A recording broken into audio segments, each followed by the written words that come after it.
En effet, j'encourage et soutiens Congo Airways à prendre l'option de revenir aux avions Airbus 200, 309 en location achat sur 10 ans, car le montant de somme de $22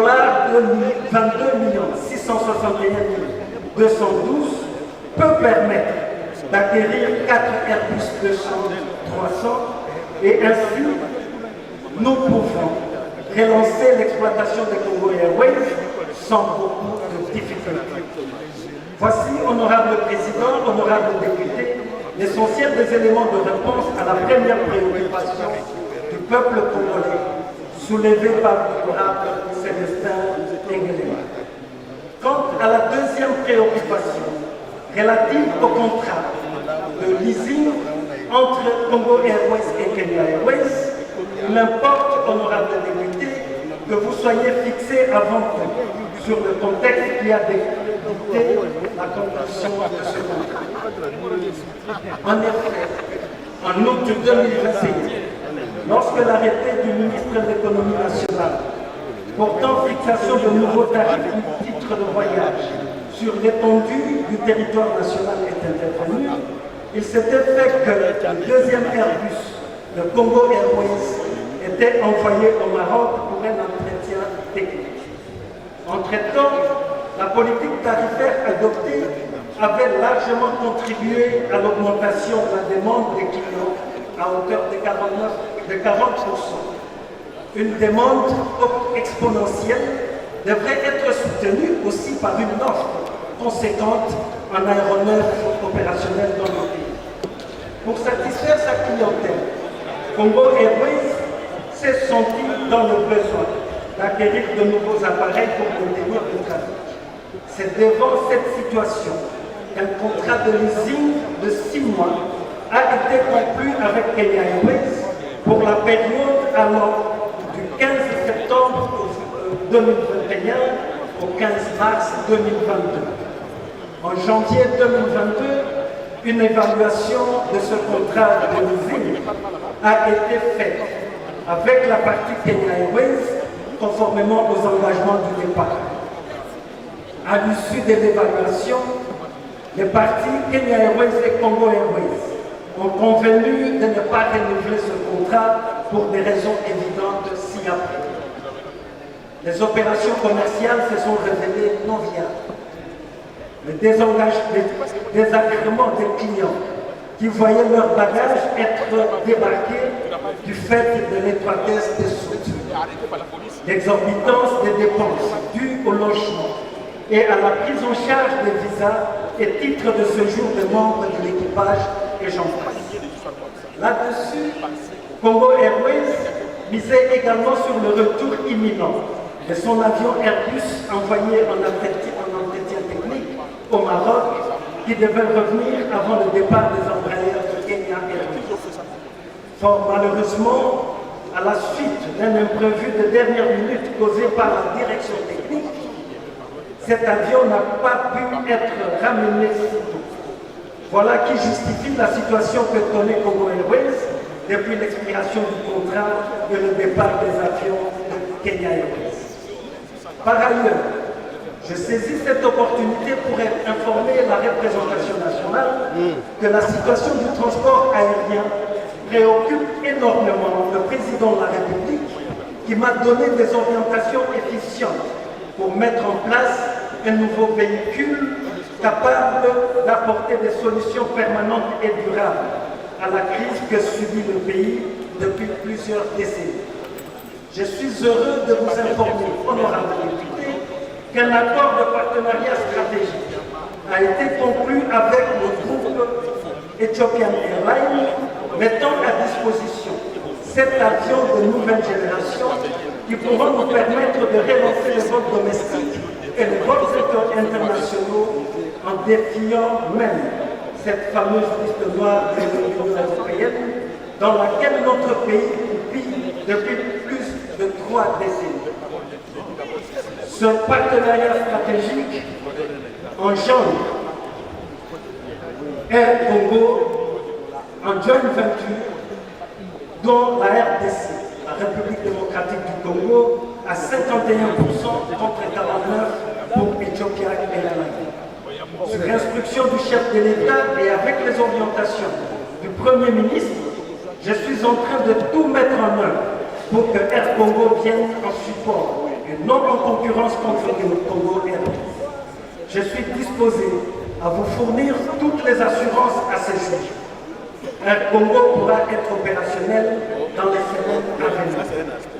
Quant à la question relative à la politique du gouvernement congolais dans le secteur du transport aérien, pour moi, il ne s'agit pas seulement du secteur aérien. Je tiens à vous présenter cette politique d'une manière globale, c'est-à-dire présenter la stratégie que j'ai mise sur pied concernant les désenclavements intérieurs et extérieurs de notre territoire national par le transport et voies de communication routiers, ferroviaires, fluviolacustres, maritimes et aériens en relevant les atouts, les contraintes, les défis ainsi que les perspectives à court, moyen et long terme. À cette occasion, je voudrais bien rappeler à l'aimable attention de l'honorable président de l'Assemblée nationale l'audience que j'avais sollicitée et reçue de son autorité pour solliciter un entretien avec les honorables députés que vous êtes, représentants légitimes du peuple congolais, afin d'échanger utilement sur mon plan stratégique de désenclavement. Je continue donc jusqu'à ce jour à attendre sur cette opportunité afin de vous décliner en long et à large les opportunités que nous avons pour désenclaver notre pays. Car je considère en effet que le transport, voies de communication et de désenclavement sont un atout substantiel pour le développement de notre pays. Sans transport, moyens de communication et voies de désenclavement, voies de communication et de désenclavement, il est illusoire de penser que nous pouvons prétendre au développement de notre pays. À la réflexion, vous vous rendrez compte que le transport et voies de communication sont comme le sang qui doit transporter le principe vital dans le corps humain. J'y attache donc une attention très particulière, car en effet, avec 2 345 000 km² d'étendue de notre pays, avec environ aujourd'hui 100 millions d'habitants, nous devons avoir le moyen de transport et voies de communication viables pour assurer la mobilité de personnes et le transport de biens dans notre étendue, sur toute l'étendue de notre territoire. J'envisage auparavant exploiter les opportunités de partenariat public et privé pour mobiliser les capitaux afin qu'au minimum, nous puissions être capables d'implanter, en ce qui concerne le transport aérien, au moins 3 aéroports fiables, modernisés dans chaque province dans notre pays. Ainsi donc, nous avons un minimum de 78 aéroports et je vous dis, ce faisable. J'envisage également, dans mon plan stratégique de désenclavement, de moderniser les ports qui sont disséminés ça et là dans notre territoire national. Il y a moyen de moderniser, de mieux utiliser le boulevard naturel que le bon Dieu nous a donné. J'ai cité ici le fleuve Congo et ses affluents. Cela nous permettra résolument de désenclaver notre territoire. Il y a aussi moyen de regarder dans le secteur ferroviaire. Là également, honorable député et représentant légitime du peuple congolais.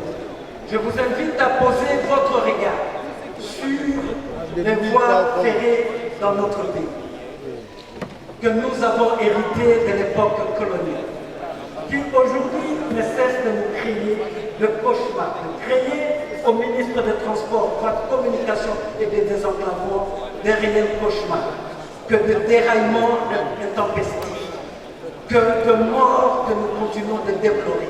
Il y a donc lieu, en soutenant et accompagnant ce plan stratégique de désenclavement, que nous puissions réhabiliter les voies ferrées et pourquoi pas construire de nouvelles lignes ferroviaires pour arriver à ce désenclavement effectif de notre pays. Ce que je suis en train de vous dire ici concerne également notre transport maritime. Vous savez pertinemment bien que nous n'avons que quelques 37 km d'ouverture vers l'océan Atlantique. Il faut capitaliser ces atouts pour que notre pays sorte de son désenclavement. Je ne voudrais donc pas ici l'étendre davantage sur ce plan stratégique de désenclavement pour lequel je sollicite la disponibilité du président de l'Assemblée nationale pour qu'une séance bien ordonnée me soit octroyée afin que je puisse échanger en temps et en âge avec la représentation nationale que vous êtes. Parce qu'à ce moment, vous aurez à prendre connaissance de toutes les contraintes qui jalonnent notre parcours dans la voie du développement de notre pays. Honorable Président, distingués honorables membres du bureau, honorables députés et représentants légitimes du peuple congolais, j'ai dit et je vous remercie.